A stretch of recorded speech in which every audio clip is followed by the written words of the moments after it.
This session is about anticipation and accents. Accents add vitality, drama, and contrast to our animation. Anticipation strengthens that, but more importantly, anticipation tells us what is going to happen.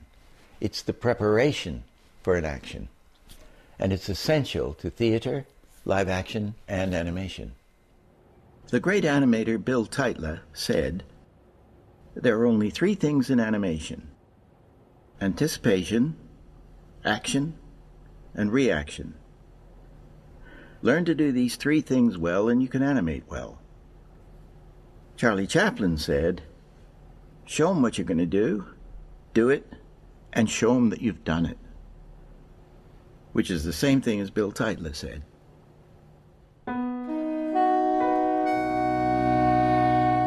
It can be very, very corny to go anticipate, and you've seen it a million times. The thing about an anticipation, they always say, go down before you go up, which strengthens the action. If I'm getting out of a chair, get a chair here.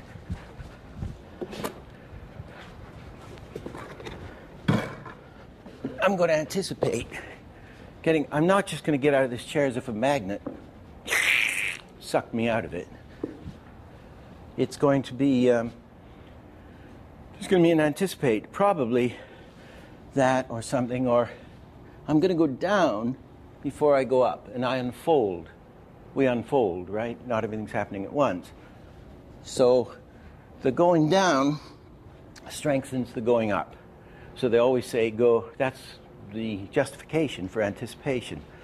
You see an old guy in a chair, and he's going down, you know he's going to get up if he can. On the other hand, you can get up, isn't it? Somebody says, "They've got Hollywood on the phone for you, Chris," and he goes, up, right? No anticipation. And that's just a characteristic of natural reaction. But you can just get up. But it strengthens it. That's the theory. When we get up from a chair, we go back before we go forward, and down before we go up.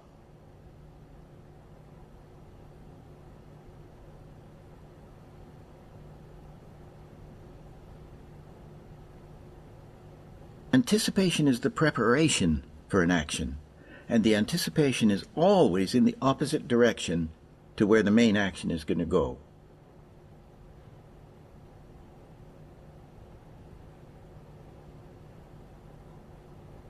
Any action is strengthened by being preceded by its opposite.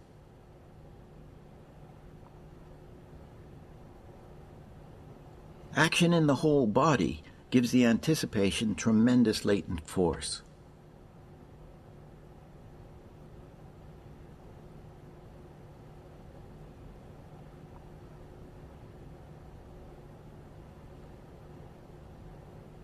A runner will go back before he goes forward.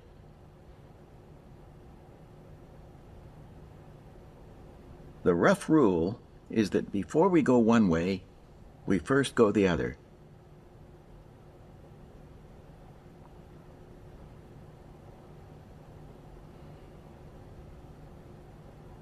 Of course, with a cartoon, when it sees something, it'll anticipate its exit, and it'll work with no drawings at all going out.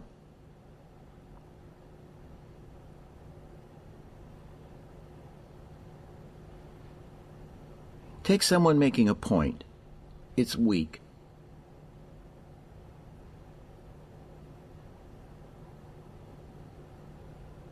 And now if we put in a stronger anticipate, go back before we go forward, it's much stronger.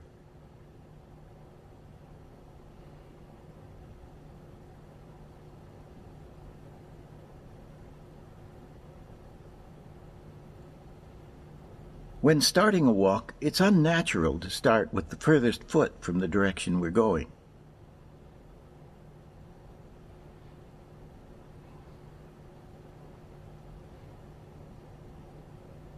Start the walk with the foot nearest to where he's going, which is okay.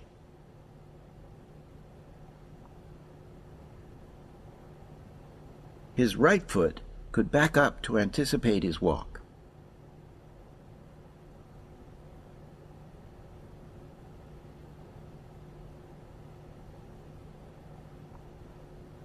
Which is just passable.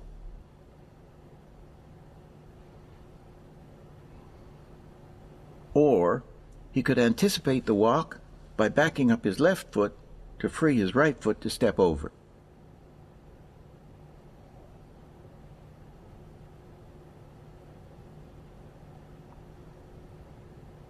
This works.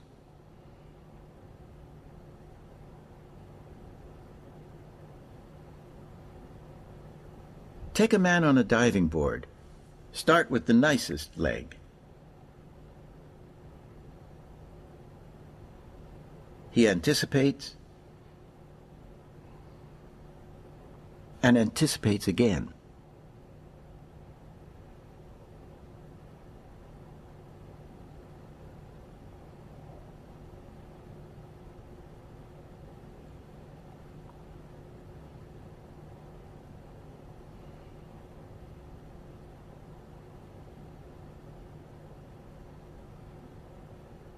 A dancer's start position can work as an anticipation. Then a small anticipation up before he goes down to anticipate the big jump up.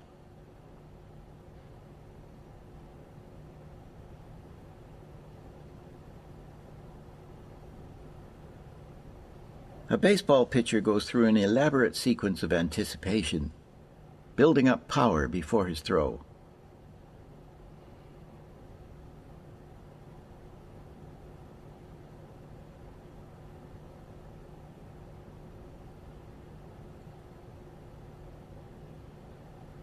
We can use flamboyant gestures as anticipation.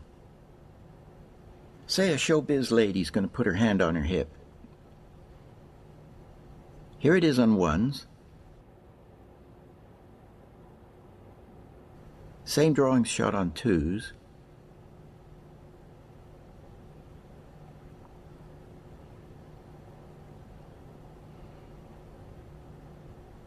Now add in-betweens and shoot it all on ones. And it's a figure 8.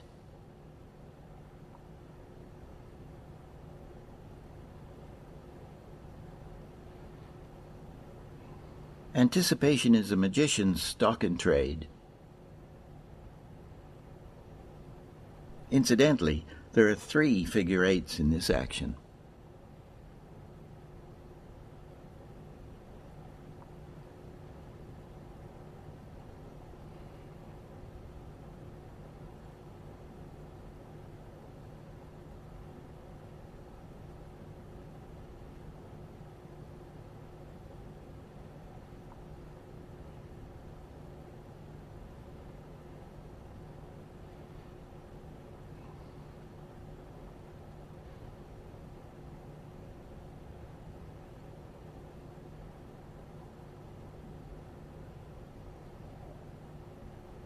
The hands go up before they go down.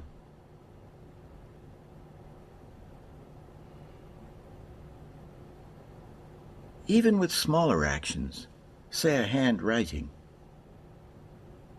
it's perfectly clear what's happening. But add an anticipate up before he writes, and we feel the person thinking.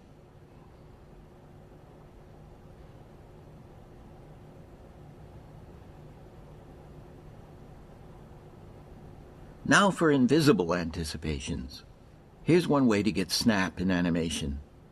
Say a character sees something surprising and looks up.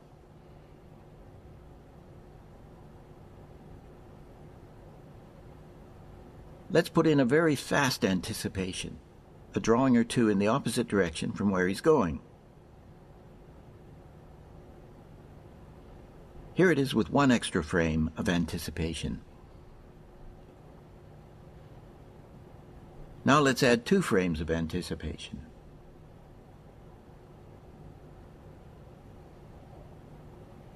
We don't see it, we feel it. This gives it the snap.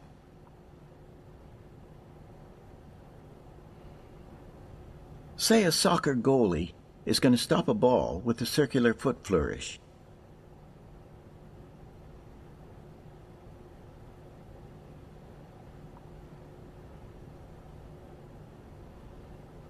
Let's add a one-frame anticipation in the opposite direction.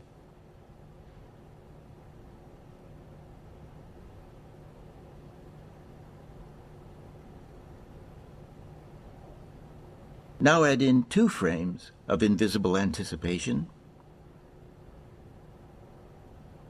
Again, we feel it rather than see it. Here's a guy catching a ball. We'll break the joint and anticipate the throw.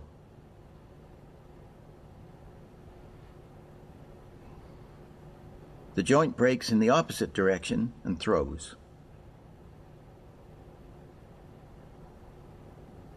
See it in action. Works well.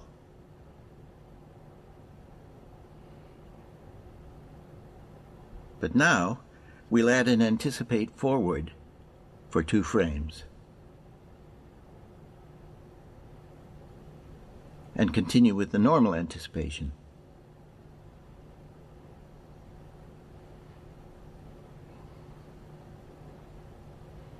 Gives it extra snap.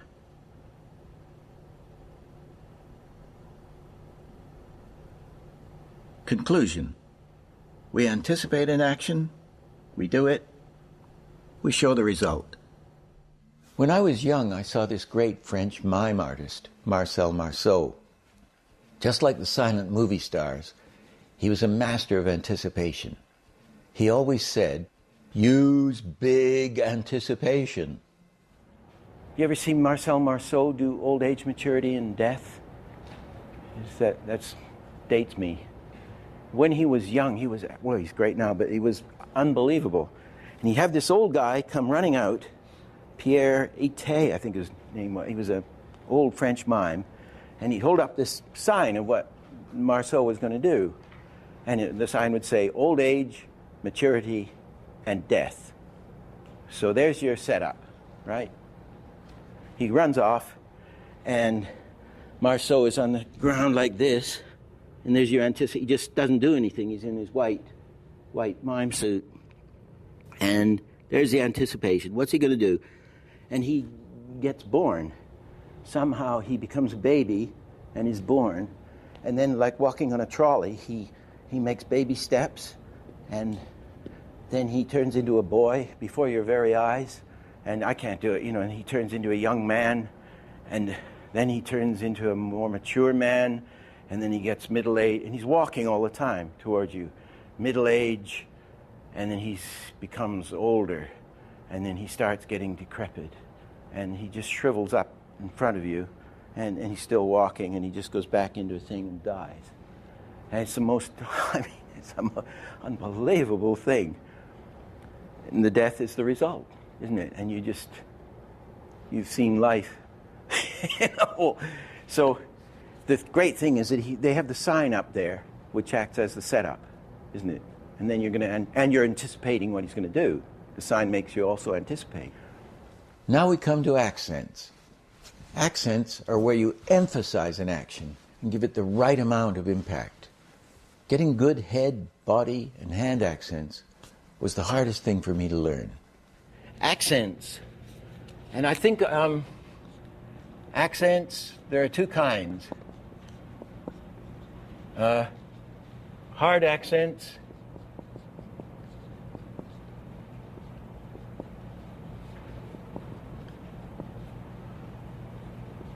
and soft accents.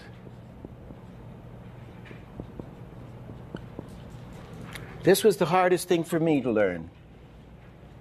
And when I finally got it right, that's when Ken graduated me as an animator. The hard accent is this. Look. Bang. Bang. Bang. Go and never darken my door again. A soft accent is maybe you should go. Maybe you should never darken my door again. It's softer. Maybe you should darken my door again. No. You see? well, you can come here as much as you like, but I don't want you messing with my wife, right? So 2 soft accents and a hard one. So it's getting the difference, getting those things right. I think we should run this. I've got a clip of, it's a very bad print, but it's this sequence, and I have to listen to me tell the story again about Ken Harris and my accents. And there's a clip of this zigzag with the cards, which I worked on a lot. And Ken, I didn't have my accents right. And what it is he says something like, I have power over people. And he's doing that vibrate. He's doing a side-to-side vibrate applied to a hypnotist thing. One set of drawings there and another. I have power over people, vibrate, though they may appear complex. And we had all kinds of effects in the end, gleaming eyes and everything. For me, they fall like playing cards, and he's spreading out these cards, and I control the decks, and then it all goes to pieces. He's in front of this sort of monstrous king, and he has to catch the cards. And as he's doing it, he's going, ho, ho, ho, ho, catch, ho, ho, ho, ho. And he's doing all these accents. And I had the scene done, and Ken would look at it and say, I'm not very good on the accents. So I'll show you how to do, finally, we've got to do the accents. What to look for is that head accents are always, nearly always, up. Go! And never darken my door. And I've had enough of this. You know, Hollywood. The heads go up, usually. And you say, I don't know if I can take this nonsense. It's usually, I don't know if I, it's usually up, the head accents. And an accent to read must have a minimum of 6 frames. Either it's a hold, I can't hold, it wobbles. Very hard to stop a thing. Anyway, if it's a hold, it should be a minimum of 6 frames to read the hold. So if we're going 1, 2, 3, you know, dot, dot, dot, dot, dot, dot, dot, 1, 2, 3, 4, 6 frames in a second, 1, 2, 3, 4. You gotta have 6 frames at least to read those hits, right? 6 into 24. 4 into 24 is 6. 1, 2, 3, 4. 6 frames each. So that's what I had to do with these cards. He had to grab the card and pull it back, which would be a rebound, which is a hard accent, and the head would go up, and then I had soft accents and hard accents, and you'll see. And everything's working independent of everything else. I have power over people, though they may appear complex. For me, they fall like playing cards, and I control the decks. Ha! Hey, hey! Ho, ho! Ha! He! Ha! Ha! He! This is jumping ahead to dialogue, but I always regret that I always have to hit the accent a little harder than, in this case, going further. I always regret if I haven't hit it hard enough. And if you notice with most animated stuff, the character doesn't look like it's speaking if it isn't hitting those accents, even if they're subtle. You want to hit the the bad animators, of which there are minions, they're saying a thing that's accented, like I'm saying, this is accented, and the head isn't accenting it. The head is saying, this is accented, and it doesn't work. You need to hit those accents hard and cushion out of them, or rebound out of them, or freeze them, or however you do it. It's tricky, but the system is very simple. Let's do a hard accent, bounce back.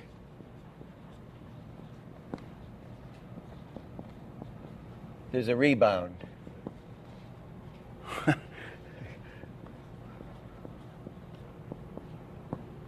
They rebound. So here's our timing. This is a finger.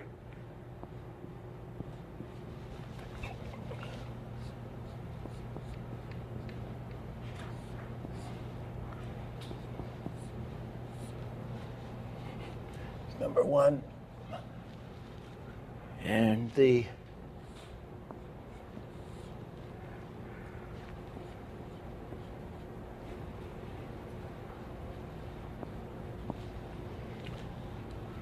that'll be number 6. Let's put it out here, number 6. Hard accents bounce back. Here the hand flashes out to number 6 and bounces back to number 10.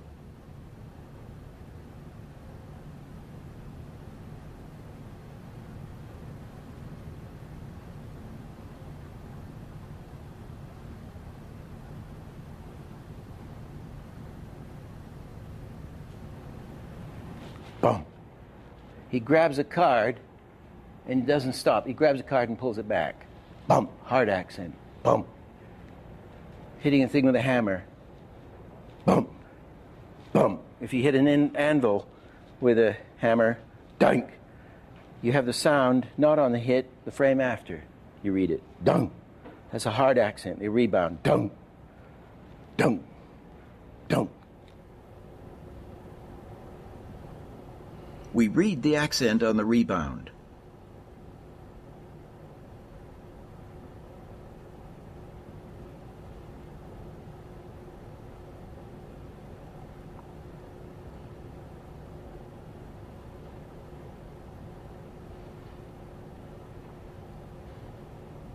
If I try to stop it, so I hold on drawing 6, I can't. At least I'll try. Watch. I'm getting a wobble, which would be a very nice side-to-side wobble, reducing down as the palsy stops. Okay, wobble, wobble. You could do that. If you try to stop it dead, but it's going to be more effective to rebound and vibrate slightly. Rebound. Look at that one. Rebound and vibrate. Rebound and vibrate. Here's a hard accent with finger wobble on the rebound.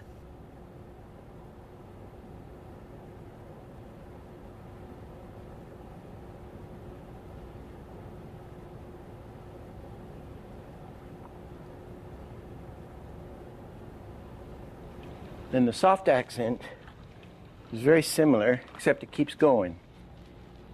Soft accents continue. So, same drawing for number 1.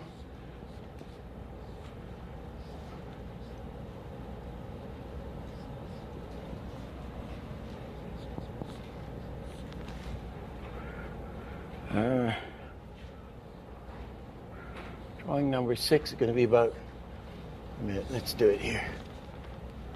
Continue here.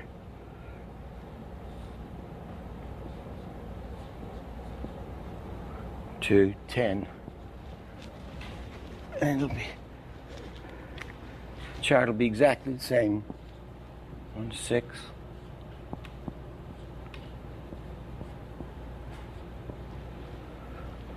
Whoa. 6, 10.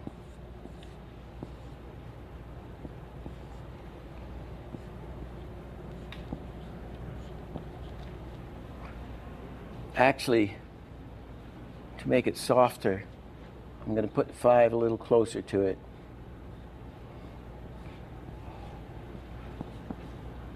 That one in the middle. 4, 3, 2, 7, 8, 9.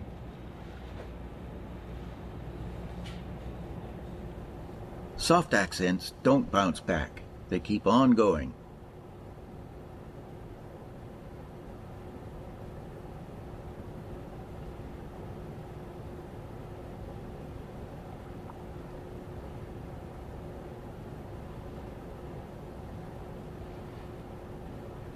Here's the same thing with extra in-betweens at each end.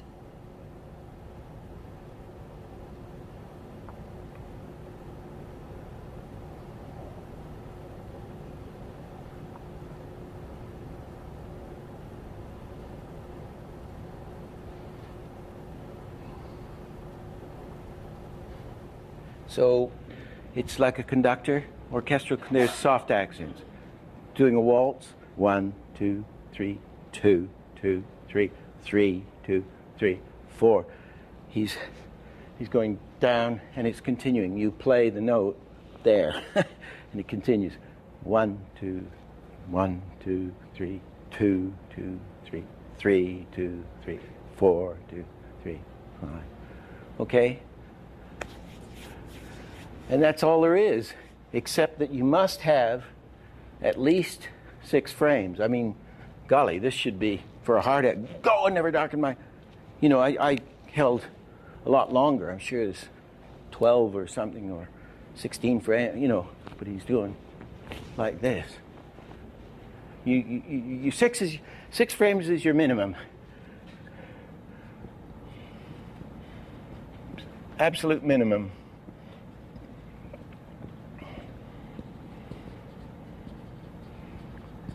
To read an accent. How many frames? We need 6 frames to read each of these hand positions. Let's see if fewer frames works. Here's a cartoon mouse. What happens if we hold each accented position for just 4 frames?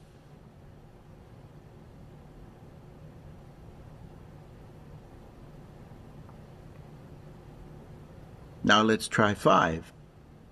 The great Tex Avery says 5 works best.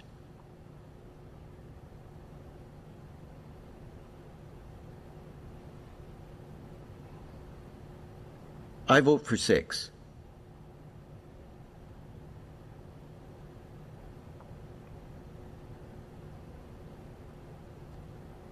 Incidentally, there's a thing I learned later on, which I call hunting for the extra position. Look for an extra position to strengthen your action or to make it more interesting. A take is really a kind of accent, and I'll use a take here as an example of hunting for that extra position. This is a take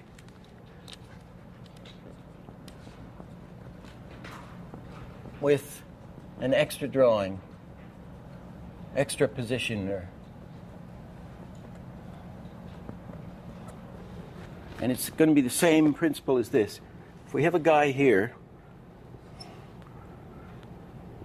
that's the first pose.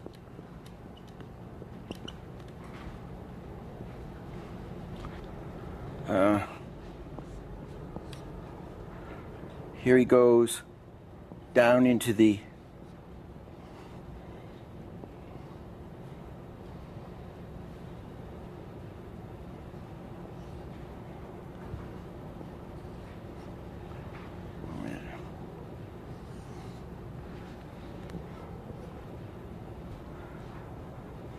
and here it goes up. He's up in the hey, he's going to yell.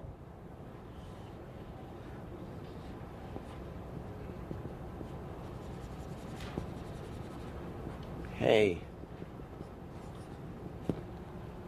And you would have him settle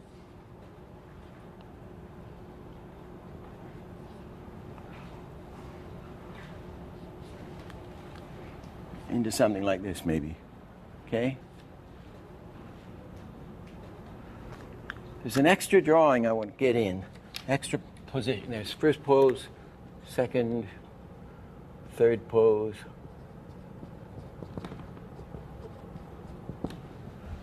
End position. He sees something outrageous and yells.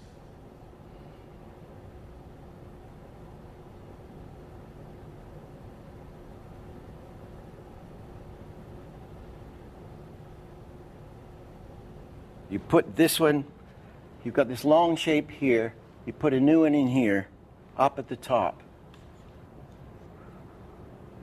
Somewhere.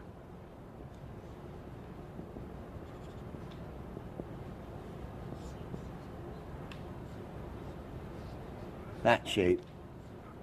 Well, this is overdoing it.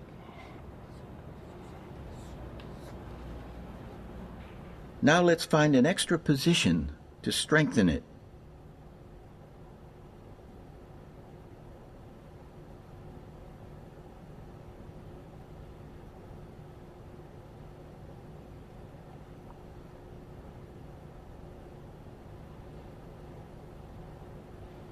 But can we find yet another extra breakdown position?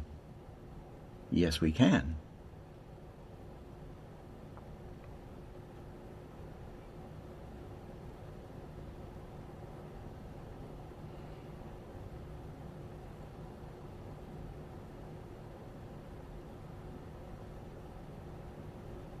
And it's kind of that, looking for that extra position, another breakdown, if you want to call it, or another passing position, or another intermediate position, whatever you want to call it. That becomes much more interesting than just going 1, 2, 3, as the other takes were. And you can do that a lot with dialogue in a much less crude way. Here's a thing we can use. It works on a point. If somebody's going to point, that's 1, and they're pointing here, right? And that's to position 2. You can put in a drawing. Let's say this is, just to get the timing, let's say that's number,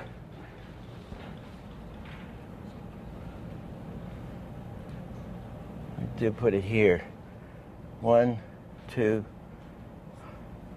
no, that's 1, 2, 3, 4, 5 is an odd one.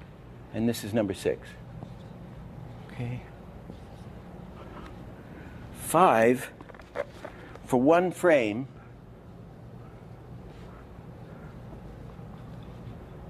could be the opposite of 6. It's out there where 6 is, but you just bend that elbow. Now, and if you did number 4, 4 would be sort of normal. Right in the, do it in red. See what I mean? So it's going to,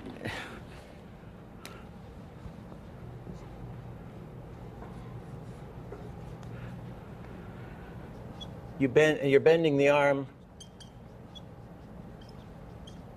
1 frame in the opposite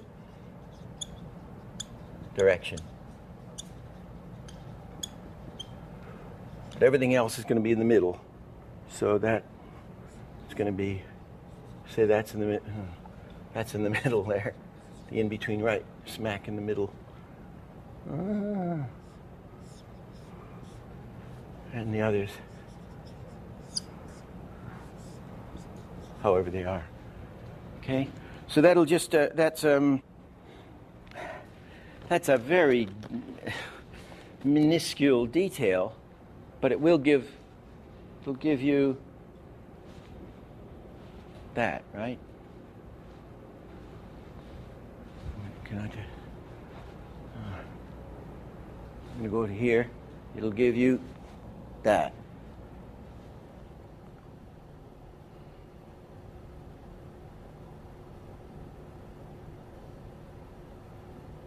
Here's an extra position to get snap.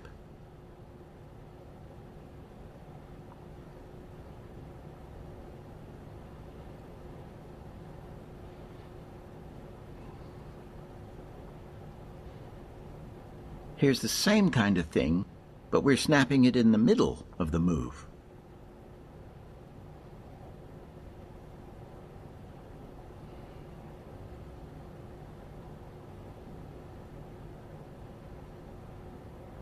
Just give it, boom.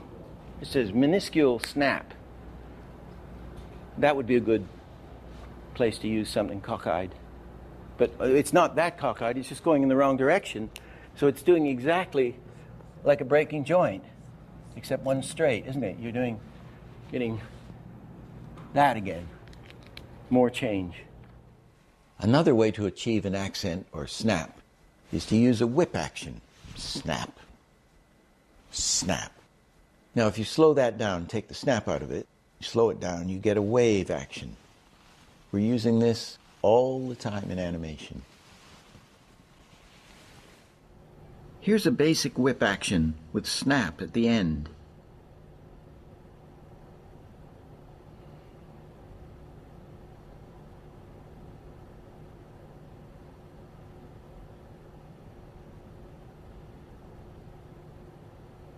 It's almost doing a figure 8. And it's on ones, of course.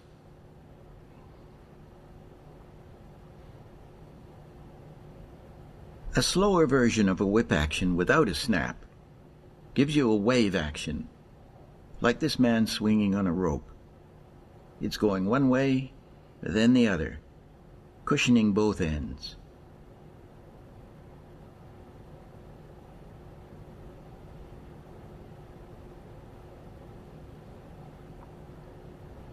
We are using this wave action all the time in animation, applied to different things. Here it is applied to a small action, like a woman batting her eyes.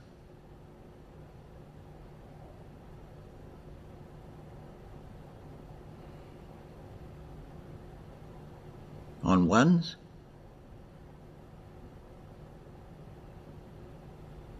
on ones with added in-betweens.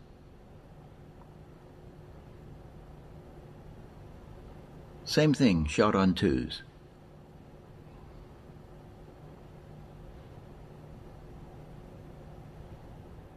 A great animator, Abe Levitow, helping us out on the Christmas Carol, showed me how to apply this simple wave or whip action to something as unexpected as a laugh. This is a whip action applied to a laugh.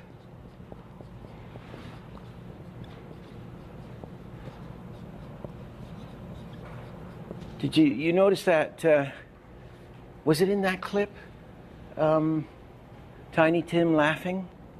He did that lovely little thing with his hand, and he went, when he says the child will die, you know, if he doesn't get looked after or something, the child will die. And Abe Levitow animated this wonderful laugh. If these shadows remain unaltered by the future, the child will die. The child will die. In the middle of the carol, we were working at night nearly all the time, and we'd go out for a late night meal. And this one night we got loaded, and I came back to the studio with him, and I was raving about this wonderful laugh he did. And I said, well, please, can you draw it for me? So these are, I'm just going to copy his drunken drawings.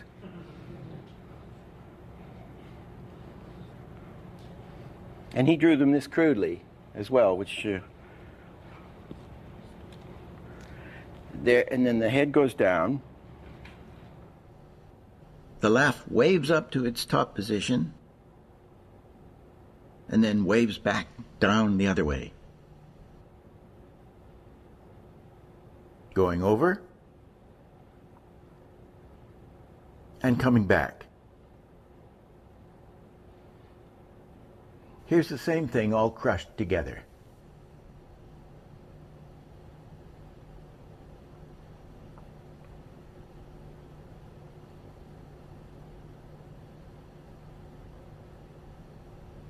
So he's saying this is like the top of the whip.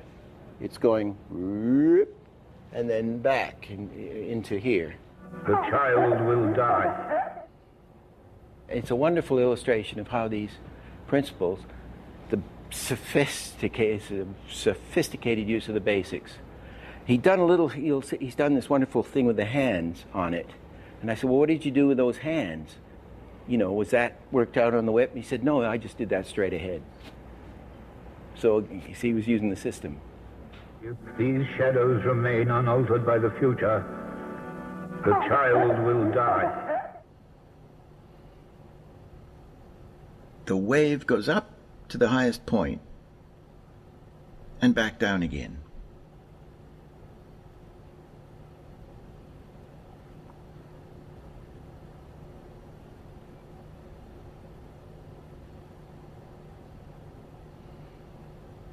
In this session, we looked at accents and anticipations. Accents are also very important for dialogue, and dialogue is a tricky area for many animators, and we'll need 2 sessions on it, coming up next.